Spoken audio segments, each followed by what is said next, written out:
Now when Daniel knew that the writing was signed, he went home. And in his upper room, with his windows open towards Jerusalem, he knelt down on his knees 3 times that day and prayed and gave thanks before his God, as was his custom since early days. Let not your heart be troubled. You believe in God, believe also in me. In my Father's house there are many mansions. If it were not so, I would have told you. I go to prepare a place for you, and if I go and prepare a place for you, I will come again and receive you to myself, that where I am, where you may also be. As I left the courthouse after my sentencing, I raised my shackled hands and shook them as a sign to our members. The shackles made a clanging sound that sounded to me like bells. That day, I was taken to Pyongyang prison. There was a long line outside of the gates to heaven and hell, and there was two men from New York City found themselves together in that line, and one was a priest and one was a taxi cab driver.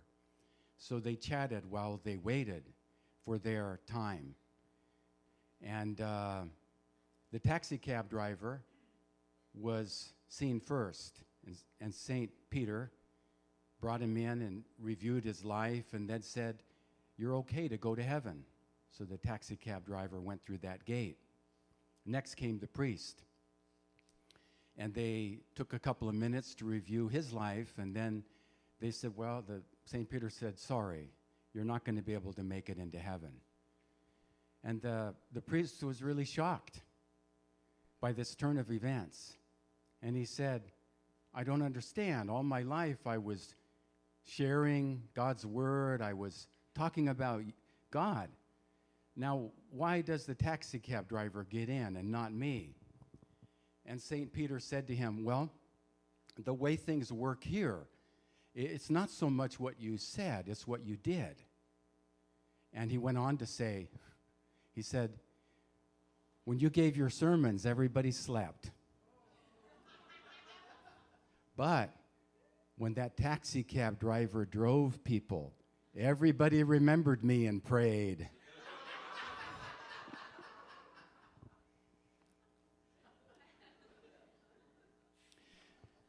So this morning, my sermon starts with the book of Daniel, and what Daniel was remembering when he prayed was the city of Jerusalem.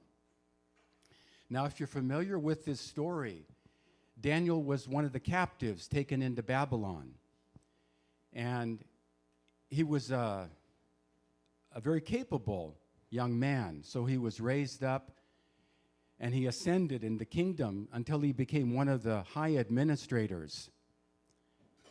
And the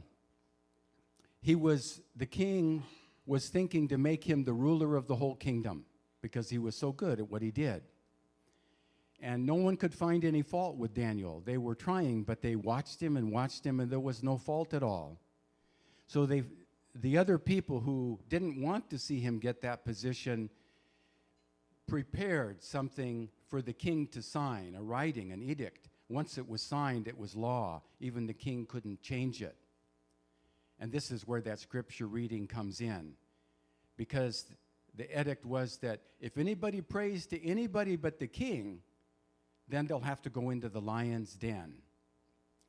And when Daniel knew that the king had signed it, he just went to his room like he had been doing for years and years, since a youth, and he prayed 3 times a day, every day. He opened the windows of his upper room. He looked towards Jerusalem, where he could see the heavenly city where he grew up when he was still a child, before he was a captive. And as was his custom, he thanked God. He offered prayers of gratitude and very humbly requested things, but always thanking God for whatever came. And he knew there were going to be people watching him. And they were. And they reported to the king. And even though the king loved Daniel, he had signed this decree, so Daniel had to go into the lion's den. So in times of difficulties and when people are in dire straits, you see their real character, what they're really made of. And Daniel, whether he was being promoted or whether he was facing death, his life was the same. He wanted to pray 3 times a day.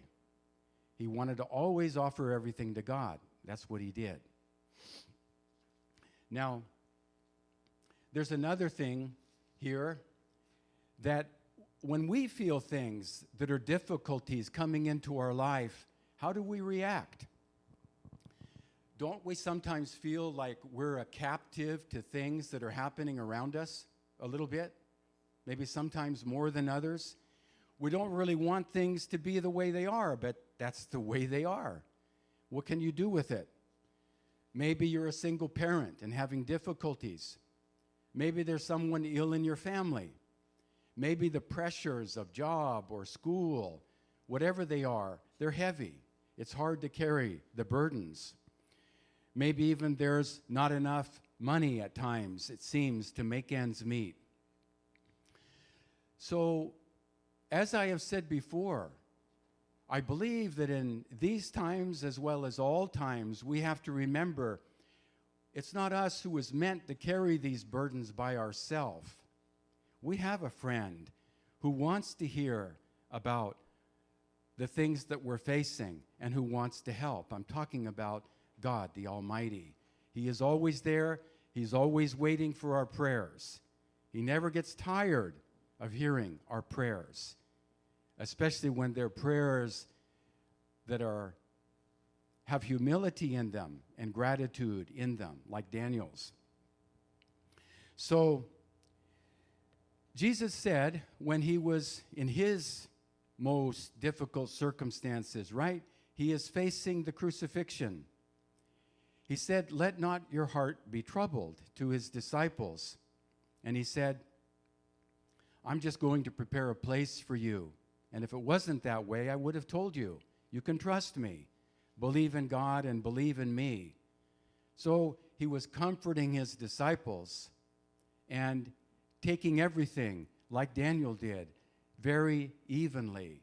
Not with big ups and downs, but evenly. Whether it was a great thing that happened or a thing that didn't look too great, Jesus just said, "Thank God, praise God for everything." So, in these days that we're looking at now, we're going into the year 2015. And last week I talked about, you remember, how the number 8, which is what you come up with when you add the 4 digits in 2015, you get the number 8. And the number 8, when it's on its side, it has the ups and the downs. You're going up. Sometimes you're coming down again. I think in this year, we really have to always have a heart that's unchanging. That we're always thinking, whatever the situation is, whether it looks good or it doesn't look good, that we want to be thanking God. We want to be humbly making our requests to the one who can grant them to us if it looks like it's the right thing to do. You know, when Father was facing perhaps one of the most difficult times in his life, which was going into the prison in North Korea, when he was still in the courtroom and the sentence had been given to him by the judge. I read in the autobiography that Father said, "I didn't feel lonely as I traveled heaven's path. I was not facing misfortune at that moment. So I felt I should not weep, as some of the members around him were doing at that time. So as I left the courthouse after my sentencing, I raised my shackled hands, the handcuffs, the chains that were on them, and he shook them as a sign to the members that his spirit was not at all broken. And in fact, when he shook them, what he heard was the sound of bells ringing. Bells. When Father was thinking of bells, I think he's thinking of church bells. His city was Pyongyang. That was the Jerusalem of the East. And on Sunday mornings, it was amazing the sound that was coming from that city as bells rang.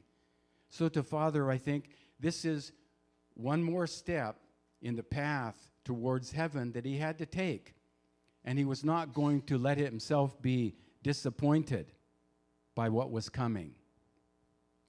Whatever was coming, he wanted to meet it on his terms, not on terms that somebody else would set.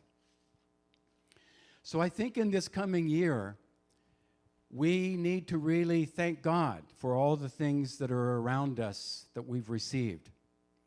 I know my mother used to tell me, when I complained, she used to say to me all the time, she said, "Eric, count your blessings. Count your blessings." So I wonder about this time that we're in. Did someone here in this congregation get a new job? Or in your family, did someone get a job? Did you get a pay raise? Did you get a bonus? Did you get something at this time? Is there something to be grateful for? Or did someone get a better car? Or a new dress or an outfit?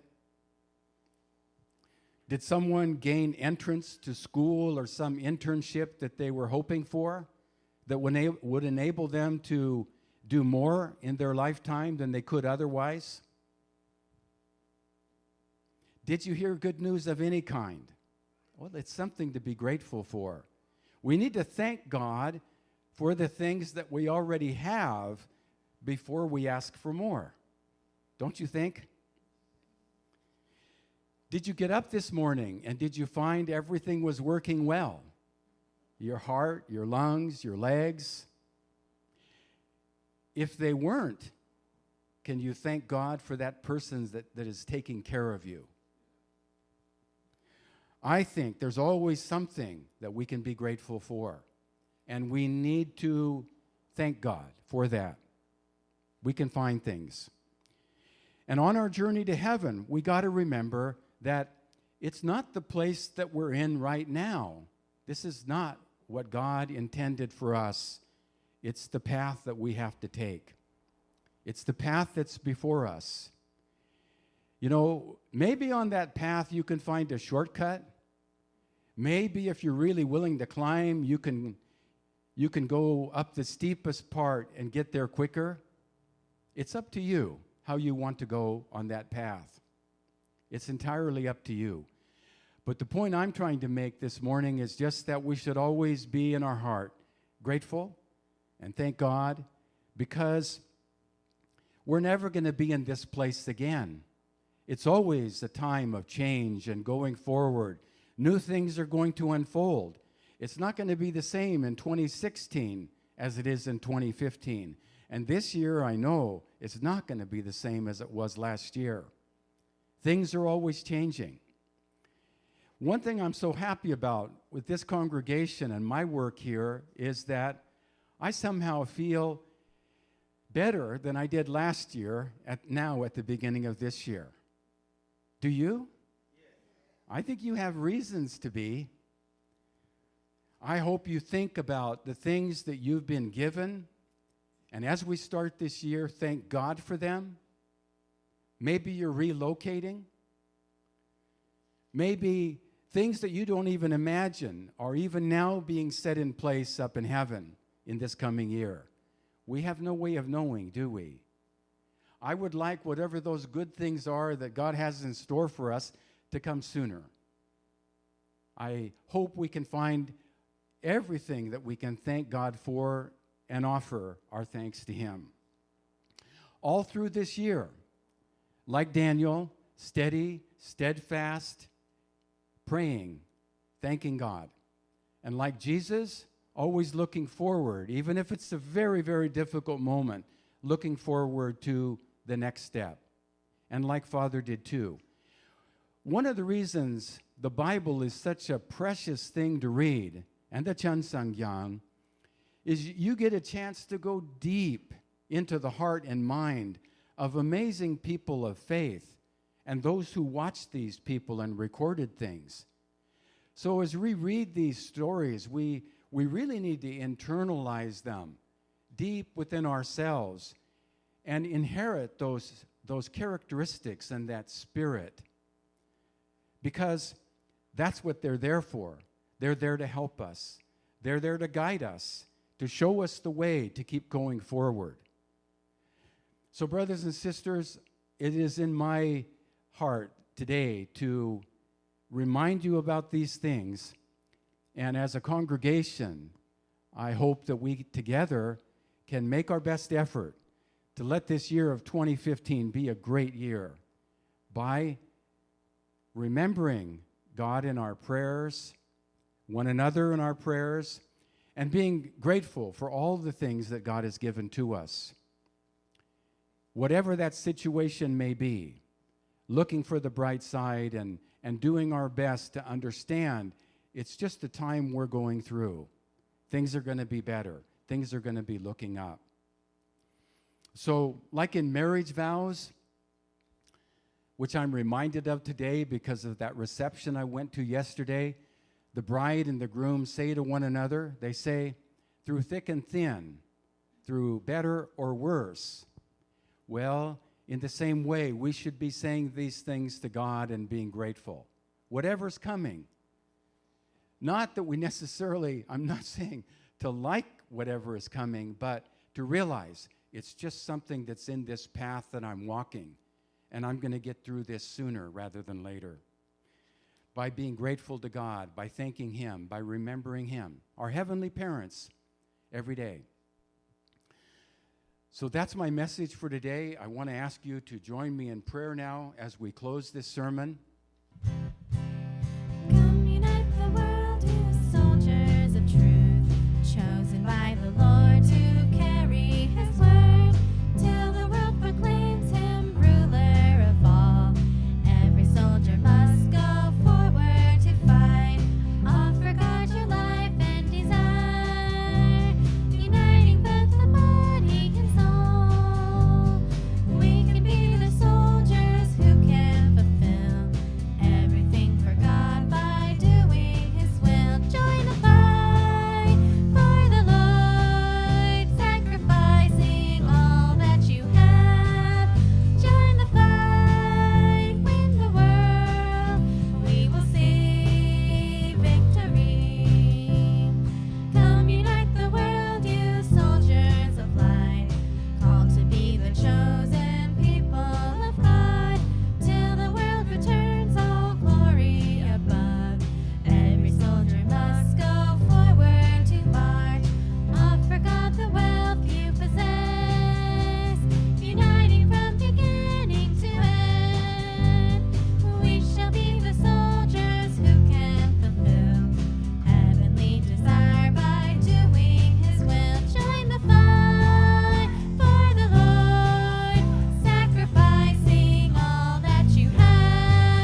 with the light of your rebirth, light the world forever. With the light of your rebirth, we are called to bring back the glory to the life of God above. Now the Lord in his greatness fills the universe with tender love, ever seeking souls awakened, ever calling them to be free.